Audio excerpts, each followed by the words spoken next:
चलिए बच्चों, तो आज हम लोगों का जो क्लास है इसमें आज सेकेंड क्लास है।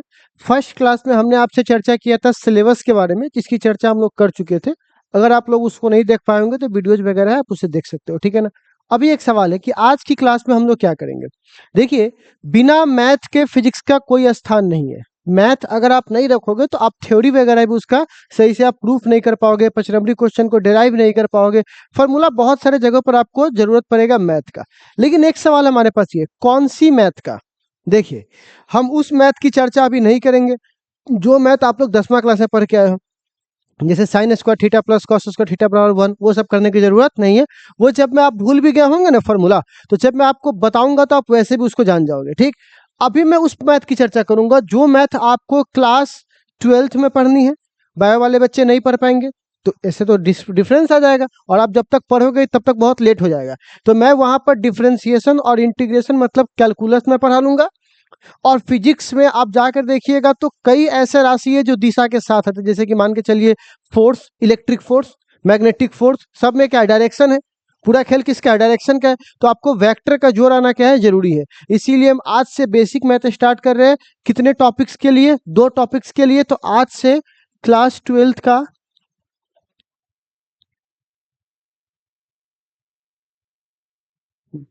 तो आज से बउआ क्लास 12th फिजिक्स स्टार्ट कर रहे हैं। लेकिन फिजिक्स आज स्टार्ट नहीं होगा। सबसे पहले हम लोग क्या पढ़ेंगे बउआ, बेसिक मैथ, ठीक, जिसको हम लोग बोलेंगे चैप्टर नंबर 0, ठीक है। ये चैप्टर 0 है, ये पढ़ना जरूरी है। बेसिक मैथ में प्यारे बच्चों हम लोग 2 टॉपिक का अध्ययन करेंगे। सबसे पहला टॉपिक का नाम है कैलकुलस। क्या पढ़ेंगे बउआ, कैलकुलस। और दूसरा टॉपिक का नाम है हमारे पास प्यारे बच्चों वेक्टर। क्या नाम है, वेक्टर। ये 2 टॉपिक ही हम लोग पढ़ेंगे तो हमारा बेसिक मैथ क्या हो जाएगा, क्लियर हो जाएगा। इतना से आपका काम चल जाएगा। तो सबसे पहले हमारे सामने सवाल है, कैलकुलस के बारे में थोड़ी सी चर्चा करना स्टार्ट करते हैं, ठीक है। तो हमारा सबसे पहले हेडिंग क्या होने वाला है बच्चे लोग, कैलकुलस, ठीक है।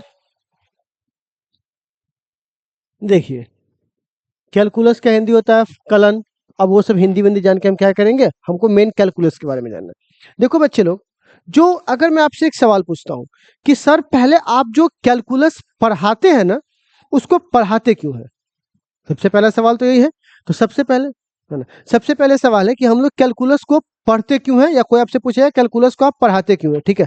तो इसका बहुत ही सिंपल सा आपको आंसर करना है कि कैलकुलस हमारे मैथ का वह ब्रांच है जो क्या कहता है कि अगर आप मैथ के अलग अलग ब्रांचेस से जिस सवाल को बनाने में आपको इतना समय लगता है, उसको कैलकुलस से मात्र आप 2 लाइन में बना सकते हो।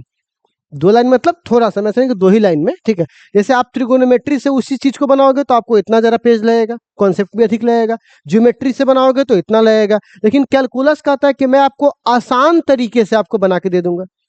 जैसे कोई आपसे पूछेगा आप टेलीफोन का इस्तेमाल की जगह आप मोबाइल का इस्तेमाल क्यों करते हैं, तो टेलीफोन थोड़ा मुश्किल होता है, मोबाइल थोड़ा कैरी करना आसान होता है, चार्ज करना आसान होता है, इसका सिग्नल वहां से पकड़ता है और उसमें तार उड़ लगाना पड़ता है। तो क्या दोनों से काम अलग अलग हो रहा है, क्या काम एक ही हो रहा है। बस बात यहाँ सुविधा की है, किसकी है बुआ। तो कैलकुलस में हम क्या करते हैं ना, मैथ के बड़े बड़े डेरिवेशन से बच के उसको सिंपल तरीके से हम सॉल्व कर सकते हैं, किसकी मदद से बुआ, कैलकुलस। तो अब सवाल है, ठीक है सर, अगर आप टीचर है तो आपको पता है कि कैलकुलस का इस्तेमाल हमको करना है, ठीक है। लेकिन कैलकुलस का इस्तेमाल कहाँ करना है ये हमको कैसे पता चलेगा। क्योंकि आप हमको बताइए स्टूडेंट, आप तो टीचर, आपको तो बता ही दीजिए कि यहाँ पे कैलकुलस लगेगा। लेकिन हम कैसे सोचे कैलकुलस कहाँ लगेगा और कहाँ नहीं लगेगा। इसके लिए आपको एक चीज देखना पड़ेगा, जहां पर भी एक शब्द आपको दिखाई दे कैलकुलस का मतलब, और वो शब्द है चेंज। क्या बुआ, जहां पर भी आपको एक शब्द लगे क्या बुआ, चेंज, वहां पर भी हम किसका इस्तेमाल करेंगे, कैलकुलस। कौन से शब्द को देखते, किसको पकड़ेंगे, कैलकुलस। जहां पे परिवर्तन हो रहा होगा वहां पे किसको पकड़ेंगे बुआ, कैलकुलस। अच्छा, और परिवर्तन को दर्शाने वाला कौन है, तो परिवर्तन को दर्शाने वाला उसका नाम है बुआ इक्वेशन। आप लोगों ने 10वां क्लास में बहुत पढ़ा होगा समीकरण, ये समीकरण वो समीकरण, पर आप एक सवाल है, समीकरण पढ़ते ही क्यों है? समीकरण है वो तो ठीक है, सॉल्व करते हैं, पर पढ़ते ही क्यों है? तो समीकरण को इसलिए पढ़ते हैं ताकि अगर कोई चीज परिवर्तित हो रहा है तो उसको एक मैथ के रूप में लिखा जा सके। जैसे आप सपोज कीजिए y बराबर 2 और y बराबर 2x, इसमें से समीकरण कौन है? ऊपर वाला है कि नीचे वाला है? नीचे वाला है। कैसे पता किए? ऊपर वाले में क्या नहीं है? ऊपर वाला कांस्टेंट है, उसको बदला, लेकिन नीचे वाले को, और जो बदला जा सके उसी को क्या बोलते हैं? समीकरण। तो आप बताइए, जहां भी चेंज होगा वहां पर भी क्या होगा बुआ? इक्वेशन। जहां इक्वेशन वहां, और जहां चेंज वहां। अब समझ में आ रहा है? थोड़ा और समझाता हूं इसको, ठीक है, क्योंकि आपको यूज करना है। अब मान के चलो 10th क्लास में हम लोगों ने पढ़ा था Q बराबर 2 कूलम, याद आया? टाइम बराबर 1 सेकेंड। तो कोई आपसे पूछेगा करंट निकाल के दिखाइए, तो आप तुरंत बोलिएगा Q/T, बोलेंगे 2/1 मतलब 2 एम्पियर। ऐसा था, क्योंकि इसमें ये क्यों बदलने वाला नहीं था, क्योंकि ये फिक्स था। कुलम मतलब होता है वो मात्रक हो गया, ठीक है। लेकिन अगर आप अब आइएगा आप लोग क्लास 12th में, तो क्यू का मान ऐसे दिया रहेगा 3t² + 5t + 4, टाइम बराबर 1 सेकेंड। अब आप बताइए, क्या यहां से हम इंस्टेंटेनियस करंट निकाल सकते हैं क्या? इस वाले फॉर्मूला से ऐसे नहीं निकाल सकते। क्यों? क्योंकि अब यहां पर क्यू में क्या दिया हुआ है? समीकरण। क्या दिया हुआ है? और समीकरण का मतलब क्या हो रहा है? और जहां चेंज हो रहा है आप किसके पास जाएंगे?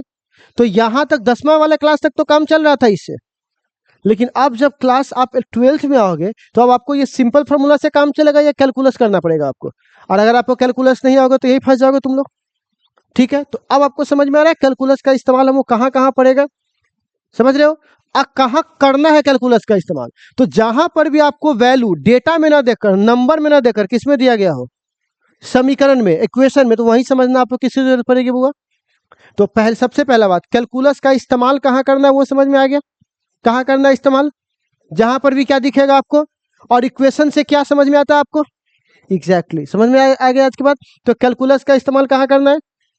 क्योंकि इक्वेशन क्या देता है आपको? चेंज। चलिए, अब सवाल है, चेंज पहले कहते किसको है? तो आप हमको बता सकते हैं चेंज का मतलब क्या होता है? वो तो हिंदी होता है। कोई चाइनीज होगा तो चुंग चांग बोल देगा, कोई और होगा। अब ये तो आप तो हिंदी बता रहे हो, चेंज का मतलब तो आप बोलते हैं हिंदी में बता रहे हो, कोई बंगाली बताएगा, कोई मद्रासी बता सकता है, भाषा तो अनेकों हो सकते हैं। मतलब क्या होता है? कोई पूछेगा पुअर तो गरीब, गलत। पुअर का मतलब गरीब ना, पुअर का मतलब वो आदमी जो अपना खाना भी ना जुटा पाए, ये मतलब हुआ, हिंदी नहीं। तो चेंज का मतलब, चलिए ये आपके दिमाग में एग्जैक्टली में है, लेकिन आपको बस निकलवाना बाकी है। अब आपके दिमाग में देखिए चीज कैसे प्लॉटेड है, और आपको बस निकालना है। जो आप हमको कैलकुलेशन बताओगे ना, उसको थोड़ा स्लो करके सोचना कि तुमने किया क्या है। शुरुआत में मैं गाड़ी चला रहा था, मेरे बाइक की स्पीड 2 किलोमीटर पर आवर थी। अब तनका देर के बाद मेरे बाइक की स्पीड हो गई 10 किलोमीटर पर आवर। तो आप बताइए हम में कितना का चेंज आया मेरी स्पीड में? तो अगर चेंज वर्ड तुम नहीं जान रहे थे तो फिर ये किए कैसे? इसके मतलब तुम्हारे दिमाग में 8 है तो कुछ ना कुछ प्रोसेस किया है, तो 8 किया है। जरा प्रोसेस को स्लो करो तो क्या किया है वो किया ये है कि 10 में से किसको घटाया है? 2 को। तो 10 हुआ आपका फाइनल वैल्यू, 10 कौन सा वैल्यू हुआ? और 2 कौन सा वैल्यू हुआ? इनिशियल। तो आपसे कोई पूछेगा चेंज का मतलब क्या है, तो चेंज का मतलब आप क्या बताओगे बुआ? चेंज का मतलब आप बताओगे चेंज बराबर क्या बोलिएगा बुआ? Final value, final value minus, Hindi समझ में आ रहा है ना सबका? फाइनल का मतलब क्या होता है? अंतिम। इनिशियल का मतलब क्या होता है? प्रारंभिक, ठीक है ना। तो अंतिम माइनस क्या हुआ? प्रारंभिक। फाइनल में से किसको घटाना है? इनिशियल को।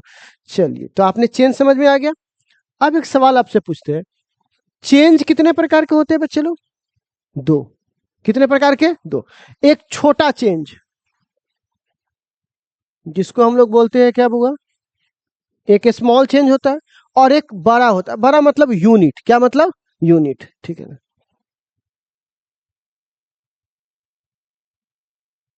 क्या हुआ? यूनिट, ठीक है।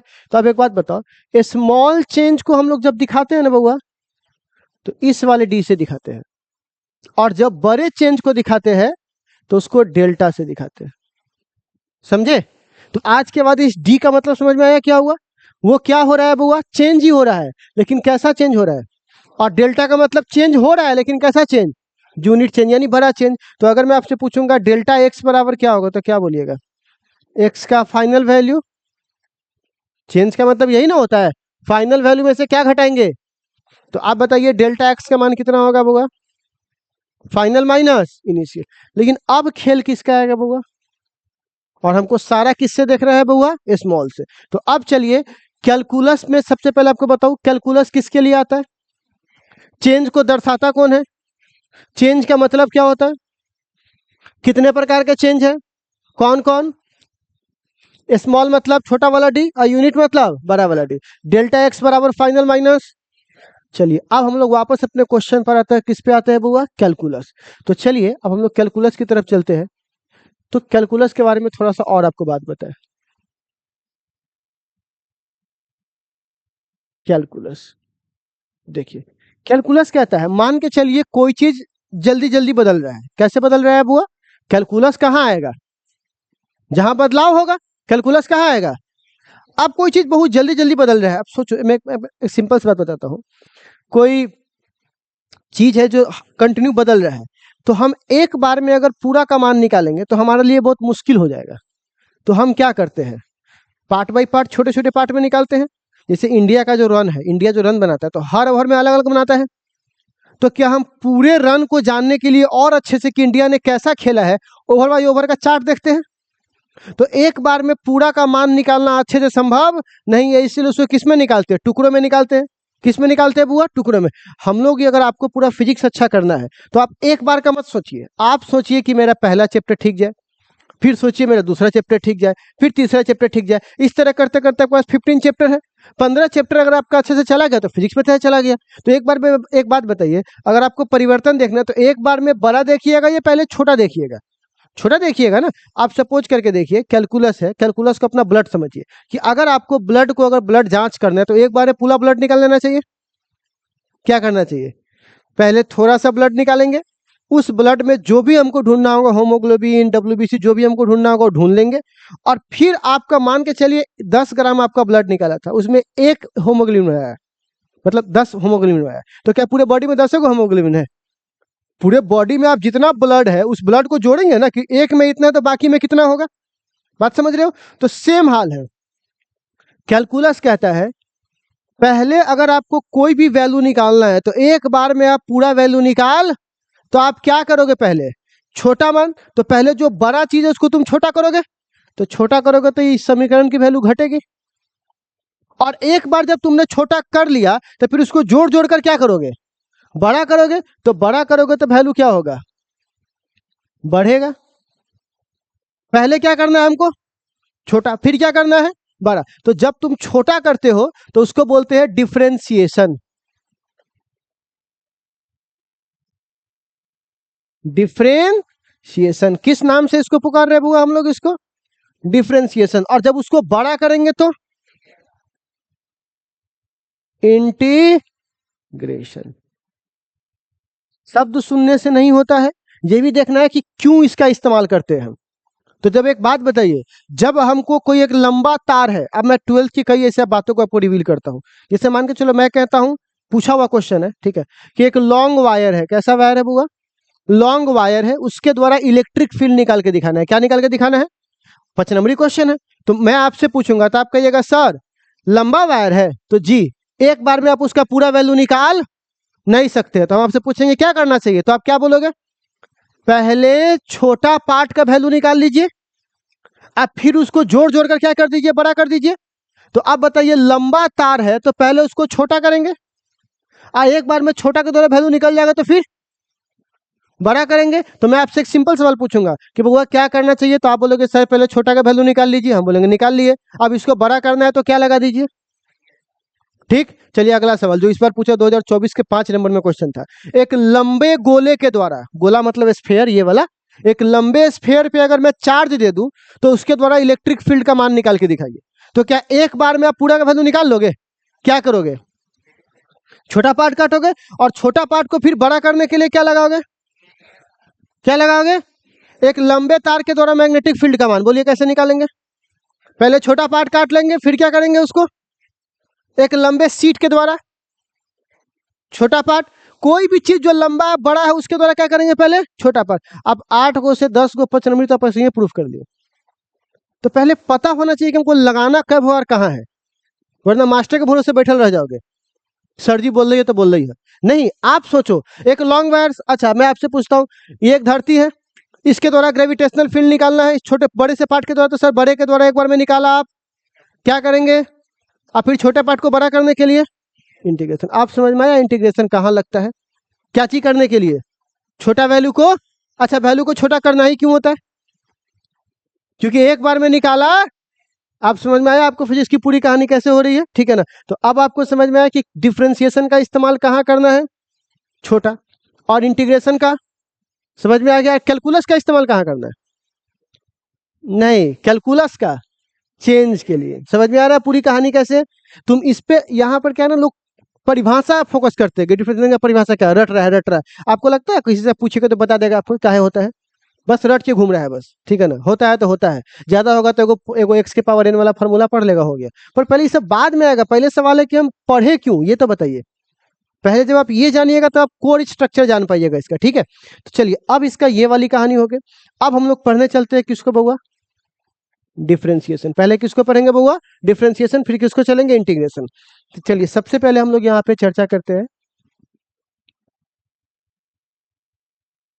डिफरेंशिएशन, ठीक है? चलिए अब इसको समझिए कि आखिर ये कहना क्या चाहता है आपसे, इसकी पूरी कहानी समझिए। देखिए बच्चे लोग, मान के चलिए हमारे पास एक समीकरण दिया है y बराबर 4x। क्या दिया है बुआ, y बराबर 4x। तो हमको अगर x में परिवर्तन करेंगे तो y में भी परिवर्तन होगा, अगर x में 1 रखेंगे तो y कितना होगा, 1 होगा, आगे 4 नहीं है 4। x बराबर 2 रखेंगे तो, 3 रखेंगे तो, 4 रखेंगे तो बताइए y में परिवर्तन किसकी वजह से हो रहा है, अगर x ना हो तो y में परिवर्तन होगा, तो इसके परिवर्तन के लिए कौन जिम्मेवार है, तो इसको ऐसे लिखा जाता है y में क्या हो रहा है परिवर्तन। ये d किसको दिखाता है, नहीं यही तो बोलते हैं कि आप लोग ना क्या होता है किसी लेवल में भाग जाते हैं, हम आपको बहुत कोर कॉन्सेप्ट सिखा रहे हैं, ठीक है ना? डी किसको दिखाता है, ए स्मॉल चेंज को। डिफरेंसेस नाम जो कोई चीज नहीं होती उसको हटाओ, सब फालतू चीज है, मेन चीज आपको समझिए। ये क्या है, जैसे मान के चलो एक पानी का बोतल है, ठीक है, उसके अंदर पानी है और उसका नाम है ब्रिस्लेरी, तो हम ब्रिस्लेरी पे फोकस करेंगे, पानी पे फोकस करेंगे, हम ब्रिस्लेरी पीते हैं कि पानी पीते हैं, लेकिन हमारे नाम में इतना घुसा दिया जाता है कि हमें ब्रिस्लेरी याद रहता है हम लोगों के अंदर, ठीक है? कोई अगर आपसे पूछेगा क्या होता है डिफरेंशिएशन, डिफरेंशिएशन कुछ होबे नहीं करता है, डिफरेंशिएशन नाम की कोई चीज नहीं है। डिफरेंशिएशन खाली यही ना बताता है कि स्मॉल परिवर्तन होगा और उसके ऊपर लेवल लगा दिया इस नाम का, तो नाम ज्यादा इंपॉर्टेंट नहीं है। तुम्हारा नाम कल को बदल सकते हैं, तुम्हारा भी जो नाम लेके घूम रहे हैं वो तुम्हारी आइडेंटिटी थोड़ी ना, वो तो हम बदल सकते हैं चाहे तो। मेन अंदर की बातें फोकस करो कि अंदर वो कहना क्या चाह रहा है, इसका मतलब क्या होता है, ठीक है? तो आप बताइए किस में परिवर्तन हुआ है, वाई में। कौन सा परिवर्तन, बड़ा परिवर्तन कर रहे हैं कि छोटा परिवर्तन, छोटा छोटा चेक करेंगे, ठीक है? और किसके तुलना में ये हो रहा है, एक्स के तुलना में। अगर ये एक्स ना होता तो ये वाई में परिवर्तन हो रहा होता, बोलिए? तो एक्स वाई का परिवर्तन किसके तुलना में हुआ है, आप सोचो कोई ऐसे लिख दे तो इसको, ये गलत बात है कि नहीं? क्योंकि यहाँ टाइम हैवे नहीं करे, तो वाई में परिवर्तन कैसे होगा? हम बोलेंगे एक्स बराबर 2 रखेंगे तो वाई का मान कितना आएगा, 8, और टी बराबर 2 रखेंगे तो, टी हैवे नहीं करते, तो रखने का कोई मतलब है? तो बताइए इसका कोई सेंस बनता है, नहीं बनता है। तो इसीलिए हम लोग यहाँ पर टी ना लिख के बल्कि क्या लिखेंगे, तो इसको कैसे पढ़ेंगे, इसको पढ़ेंगे डिफरेंशिएशन ऑफ वाई। किसका डिफरेंशिएशन, वाई विथ रिस्पेक्ट, मतलब के तुलना में, विथ रिस्पेक्ट टू एक्स। किसके तुलना है बुआ, एक्स के तुलना में। तो आज के बाद मतलब समझ में आ गया बुआ? चलिए मैं कुछ एग्जांपल आपको और देता हूं। मान लीजिए मैं ये कहता हूं y बराबर 6t², तो इसका डिफरेंशिएशन हम कैसे लिखेंगे, dy, और किसके तुलना में ये बदल रहा है, टाइम के तुलना में। समझ रहे हैं कैसे लिखा था इसका मतलब? तो अब आपको बोलिए तो इसको कैसे पढ़ेंगे? Differentiation of y with respect to, ठीक है। चलिए मैं अब अगर बताता हूं, अगर y बराबर 9 थीटा स्क्वायर, कैसे लिखेंगे इसको डिफरेंशिएशन? डिफरेंशिएशन ऑफ y, बताओ किसके तुलना है बच्चों? थीटा के तुलना में। तो यहां पर क्या लिखूंगा? Differentiation of y with respect to theta. अब डिफरेंशिएशन नाम की कोई चीज नहीं है, मेन चीज क्या है? समीकरण बदल रहा है, और किसके तुलना में बदल रहा है यही बात कौन बताता है? डिफरेंशिएशन। तो अब तुम किसको वैल्यू दोगे? डिफरेंशिएशन नाम के शब्द को या इसको? इसको वैल्यू देना। डिफरेंशिएशन नाम की कोई चीज नहीं होती है, बस खाली परिवर्तन को दिखाता है। किसको दिखाता है बुआ? तो अगर मान के चलो मैं यहां पर ऐसे लिखता हूं, एक्स के पावर एन, ठीक है। तो यहां पर क्या लिखेंगे बुआ? डिफरेंशिएशन ऑफ वाई किसके तुलना में बदल रहा है? एक्स के तुलना बदल रहा है, तो इसको बोलिए तो क्या लिखेंगे? समझे? तो अब ये हमारा हुआ बुआ पढ़ने का तरीका, और डिफरेंशिएशन का मतलब क्या होता है वो समझ में आ गया आपको। चलिए अब आते हैं फॉर्मूला पर। तो देखिए बच्चे लोग, इसका फॉर्मूला जो है ना, वो आपको प्रूफ करना है कहाँ? जब आप मैथ्स वगैरह पढ़िएगा ना, तो वहाँ पे लॉग वॉग इस्तेमाल करके प्रूफ कीजिएगा। इसका हमको यहाँ पे कोई मतलब नहीं है। जैसे sine square theta plus cos square theta बराबर, क्या आप इसको यहाँ प्रूफ करने लगेंगे हम? कि नहीं, आप प्रूफ करके दिखाइए इसको। भैया हमारा जो काम है वो आगे पड़ा हुआ है, बहुत सारा फिजिक्स हमारा पड़ा हुआ है। ये तो खाली हम आपको बताते हैं ताकि आपको आगे जाकर के दिक्कत ना हो, बस इसके लिए, ठीक है ना। फॉर्मूला वॉर्मूला हमको प्रूफ करने की जरूरत नहीं है। तो अगर मैं यहाँ पे एक लिखता हूं, एक्स के पावर एन का डिफरेंशिएशन किसके तुलना में? एक्स के तुलना में। तो पढ़ने तो आ गया होगा आप लोगों को। डिफरेंशिएशन ऑफ एक्स के पावर एन किसके तुलना में? तो इसका जो फॉर्मूला होता है वो होता है एन इंटू, एगो एन कहाँ चला आता है? आगे। और जो एगो आगे है तो ये घट जाएगा ऊपर, तो ऊपर क्या लिखेंगे? n-1 एक्स के पावर एन, अब बट्टे क्या है? dx। तो हम इसका ये फॉर्मूला निकाल लेंगे। अब चलिए प्रैक्टिस से इसको सीखते हैं, इस फॉर्मूला को। तो अब बताइए प्यारे बच्चों, एक्स के पावर अगर यहाँ पे 3 दिया रहे,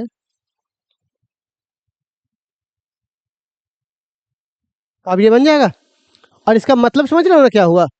y बराबर कितना होगा? एक्स की पावर 3, जो किसके तुलना में बदल रहा है बुआ? एक्स के तुलना में। तो बताओ तो ये कितना होगा? 3 आगे, एक्स के पावर 3-1, तो कितना हो जाएगा? 3 एक्स के पावर 2। ठीक है, कॉपी निकालिए तो आप लोग जल्दी से, सबसे पीछे चलिए, कॉपी के सबसे पीछे इसका निकाल के दिखाइए। एक्स के पावर 6 का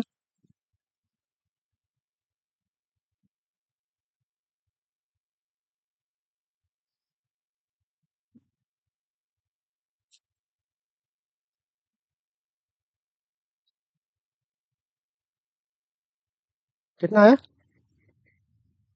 6 एक्स के पावर 6-1, तो क्या लिखेंगे? 6 एक्स के पावर 5। इसका निकाल के दिखाइए।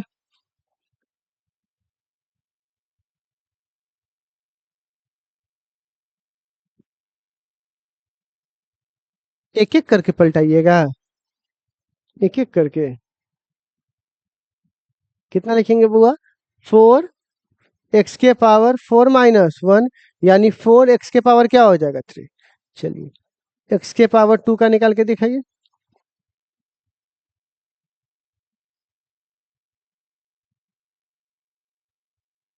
कितना होगा बुआ? 2 एक्स के पावर 2-1, 2 एक्स के पावर 1, एक्स के पावर 1 को सी लिख सकते हैं 2 एक्स। बोलिए नेक्स्ट।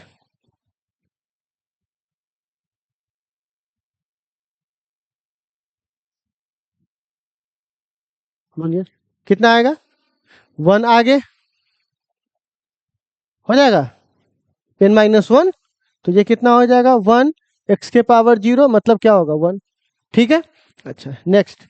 डी एक्स के पावर, मान के चलिए 0 की बात कर रहा हूँ, एक मिनट रुक जाओ। जैसे dx/dx 1 हुआ है, तो dy/dy 1। अच्छा, dz/dz 1, dm/dm हो जाएगा। अच्छा, dc/dc हो जाएगा। अच्छा अब बताओ तो इसका डी एक्स के पावर 0 कैसे हुआ पता? क्योंकि 0 आगे मल्टीप्लाई हो जाएगा और x में से कितना घटेगा, 0 - 1, तो यहाँ पर क्या हो जाएगा 0। अच्छा एक बात बताओ, x की पावर 0 को लिख सकता हूँ d1/dx, क्योंकि 0 का मतलब क्या होता है 1, 0 का मतलब क्या हुआ 1। इसका मतलब हुआ कि 1 कितना बदलेगा, तो 1 तो बदल ही नहीं सकता है, क्योंकि 1 तो नंबर हो गया, नंबर कहीं बदलने वाला बदलता एक्स वाई जेड है, लेकिन नंबर बदलने वाला नहीं है, तो एक 1 में कितना बदलाव हुआ 0। ठीक है, चलिए और कुछ देता हूँ आपको बनाने के लिए। अगला बनाइए तो इसको d1/x के पावर 6, इसका बना सकते हैं? ऐसे तो होगा नहीं, पहले इसको ठीक करना पड़ेगा। x के पावर -6 अब बन जाएगा। बनाइए तो कितना आता है,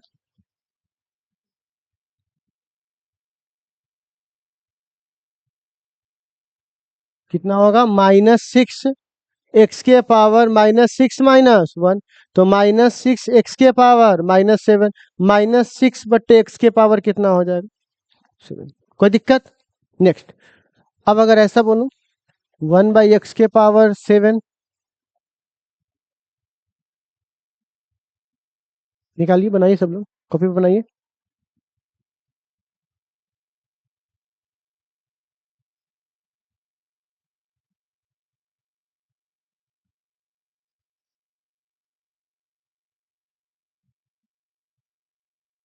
कितना होगा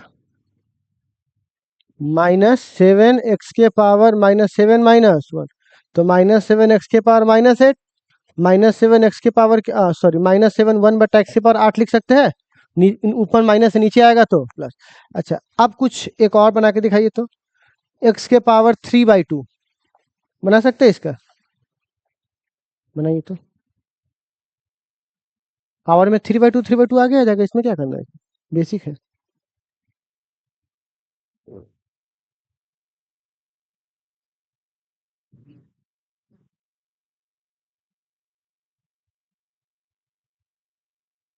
3/2 आगे आ जाएगा, एक्स के पावर 3/2 -1, n इंटू एक्स के पावर n-1। यहाँ n की जगह ये पूरा ना है, पूरा नंबर आगे आ जाएगा। तो आप बताइए तो बुआ, छोटू सबसे लास्ट में बन रहा है। अब देखो तो इससे कितना हो जाएगा बुआ, 3/2 एक्स के पावर 3 - 2 कर दूं, अब बट्टे क्या है 2, तो क्या हो जाएगा 3/2 एक्स के पावर क्या हो जाएगा 1/2। ठीक है। अच्छा तो अब ऐसे में क्वेश्चंस आपको होमवर्क के लिए दूंगा, तो बना लीजिएगा आप, बोलिए। चलिए, अगर मैं यहाँ पर HW अगर आपको देता हूँ,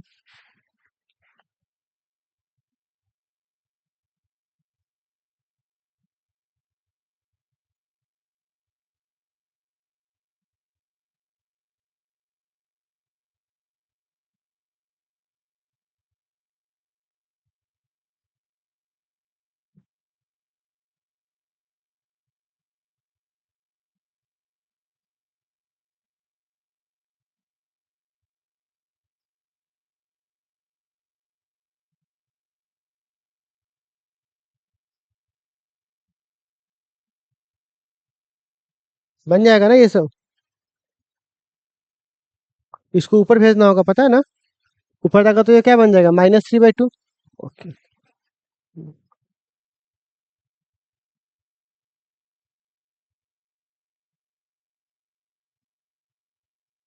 अच्छा आपको पता है रूट एक्स का पावर कितना होता है? रूट लग गया मतलब ये ऐसे लिखा हुआ है ना, एक तरह से ऐसे लिखा हुआ है, ये नहीं मतलब हुआ। ठीक है। अच्छा, इसका बना लोगे 1/√x।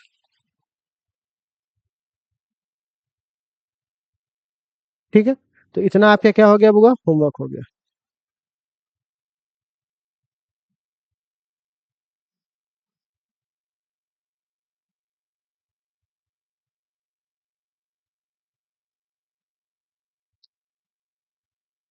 ठीक है, अब चलो एक बार मैं आप सबको एक बार रिकैप करवा दूं, फिर वापस आप लोग तो नोट कर लीजिएगा, ठीक है। तो आज हम लोगों ने क्या क्या देखा, सबसे पहले तो देखिए, सबसे पहले देखा बच्चों आज हम लोगों ने कि हाँ, हम लोगों को बेसिक मैथमेटिक्स चालू करना था, जिसके अंदर हमें कितने टॉपिक्स पढ़ने हैं? 2। कौन-कौन बउआ? कैलकुलस और वेक्टर, क्योंकि यही 2 टॉपिक हमें नया सीखना है। बाकी त्रिकोणमिति किसे कहते हैं, समीकरण क्या है, द्विघात समीकरण तो पहले भी पढ़ चुके हैं, तो यहाँ टाइम पास करने की ज़रूरत उसमें नहीं है। अब बताइए कैलकुलस किसके लिए आता है और चेंज को कौन दिखाता है? इक्वेशन। ठीक है बच्चे लोग, कैलकुलस का इस्तेमाल कहाँ करेंगे? जहाँ क्या लिखा होगा? इक्वेशन। क्या लिखा होगा? इक्वेशन। अच्छा, चेंज का मतलब क्या होता है? कितने प्रकार के चेंज? स्मॉल और स्मॉल के लिए कौन सा? तो पूरे डिफ्रेंशिएशन में कौन सा यूज होगा? डी वाला होगा। अच्छा, लार्ज के लिए यूनिट, यूनिट के लिए कौन सा? डेल्टा। अब बताइए कैलकुलस कितने प्रकार के होंगे हमारे लिए? एक जो समीकरण को क्या करता हो, और एक समीकरण को जो जो छोटा करता है उसका नाम, जो बड़ा करेगा उसका नाम। अच्छा, एक बात बताइए, डिफ्रेंशिएशन लिखने का तरीका पता है? डीवाई बटे डी को कैसे पढ़ेंगे? ठीक है, एक्स के पावर एन का डिफ्रेंशिएशन क्या है? एन इंटू एक्स के पावर एन माइनस वन। बाकी सब एग्जाम्पल है, तो इतना समझ में आ जाएगा बच्चों लोग आप लोगों को। इससे जो रेस्ट नॉलेज है वो हम लोग क्या देंगे बुआ? कल देंगे। ठीक है ना, फिर आगे हम लोग धीरे धीरे और चर्चा करेंगे। आपको नोट कहाँ से करना है? यहाँ से करना है ना? नोट किए ये सब? नहीं किए तो आप नोट कीजिए इसको।